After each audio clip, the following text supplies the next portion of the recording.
Vamos imaginar um cenário? Pensa numa nação que está no auge, prosperidade total, o povo se sentindo completamente seguro, sabe? Quase intocável. Eles acreditavam que a aliança com Deus funcionava como uma pólice de seguro contra qualquer desastre. Mas é justamente nesse pico de autoconfiança que uma voz aparece. E olha, não é uma voz de conforto, não. É um som que vai abalar tudo. Vamos entender que rugido foi esse. E que som é esse, afinal? Amós descreve como o rugido de um leão. E pensa só, o rugido de um leão não é um aviso de que ele vai atacar. É o som do ataque já acontecendo. E a pessoa escolhida para entregar essa mensagem que era aterrorizante não era nenhum sacerdote, nenhum membro da realeza. Era a pessoa mais improvável que dava para imaginar. Esse é o Amós. Ele não era um profeta de carreira, sabe? Treinado nos palácios. Ele era um pastor, um agricultor. Alguém que no dia a dia se preocupava em proteger as ovelhas de leões, literalmente. E é exatamente por isso que a mensagem dele tem tanta força. Deus escolheu uma voz do campo, uma voz que a elite simplesmente ignorava, para entregar uma verdade que ninguém ali queria ouvir. Vindo lá do interior, Amós usa uma tática que é, assim, genial. Em vez de chegar confrontando o próprio povo de cara, ele começa apontando para fora. Ele começa a falar sobre os crimes das nações vizinhas, crimes que todo israelita ia concordar que mereciam uma punição. Ele está preparando o terreno, montando uma armadilha retórica. É o que a gente pode chamar de círculo do julgamento.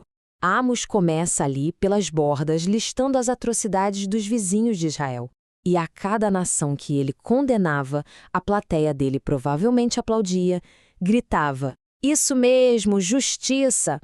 Eles só não percebiam que o círculo estava se fechando e que eles estavam bem no centro. E a lista de crimes é chocante. Crueldade gratuita, tráfico de pessoas, ódio que não perdoa, ambição sem dó nem piedade e até desrespeito com os mortos. Mas percebe o ponto principal aqui? Isso não é sobre pecadinhos religiosos. São violações fundamentais da dignidade humana. Crimes que qualquer pessoa de qualquer cultura ia olhar a dizer isso está errado. Com isso, Amós estabelece um princípio fundamental. A justiça de Deus não tem fronteiras. Ele não é um Deus tribal que só se importa com um povo. Ele é o juiz de toda a terra.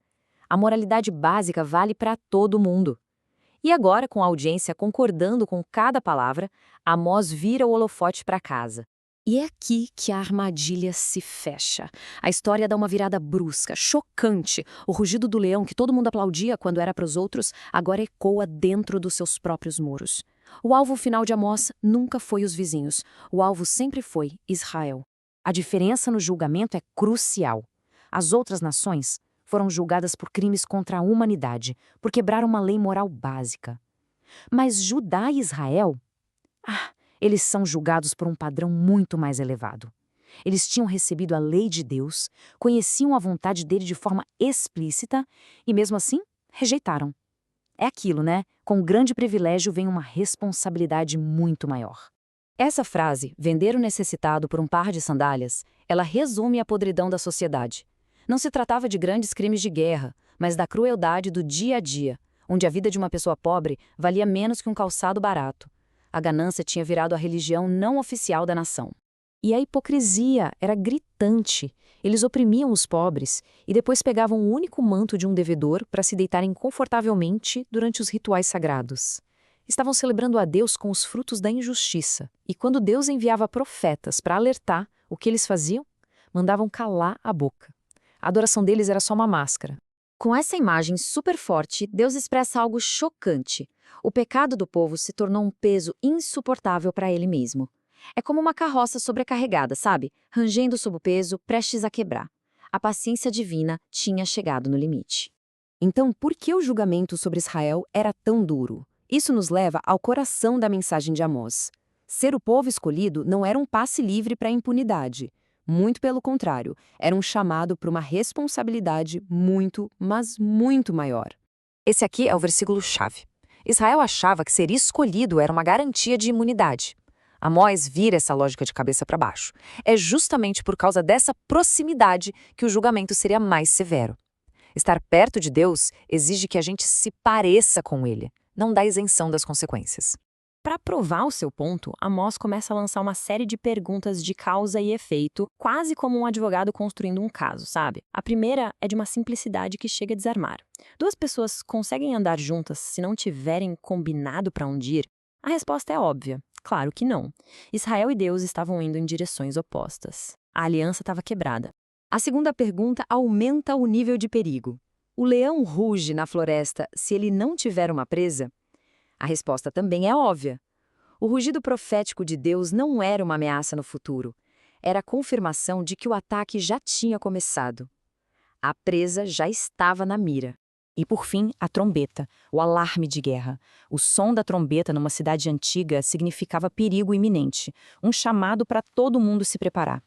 A profecia de Amós era essa trombeta, e ignorá-la seria fatal. Pode até parecer uma história antiga, mas a mensagem de Amós ecoa com uma força impressionante nos dias de hoje. Porque, no fim das contas, tudo se resume a uma pergunta: onde é que a gente coloca a nossa verdadeira segurança?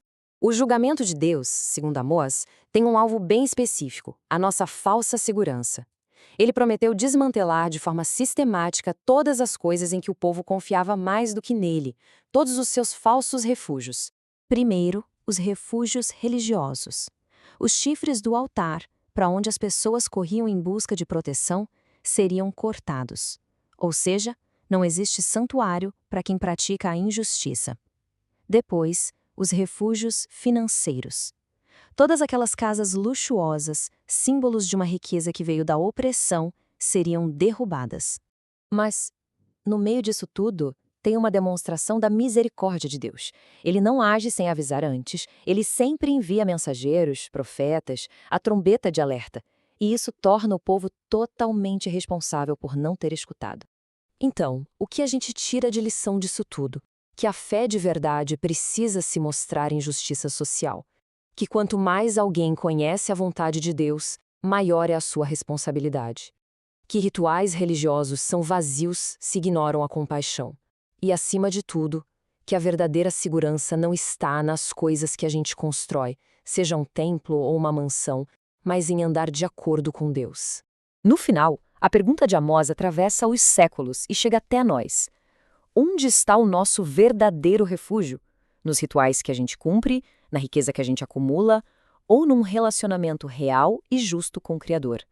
A resposta para essa pergunta, bom, ela define absolutamente tudo.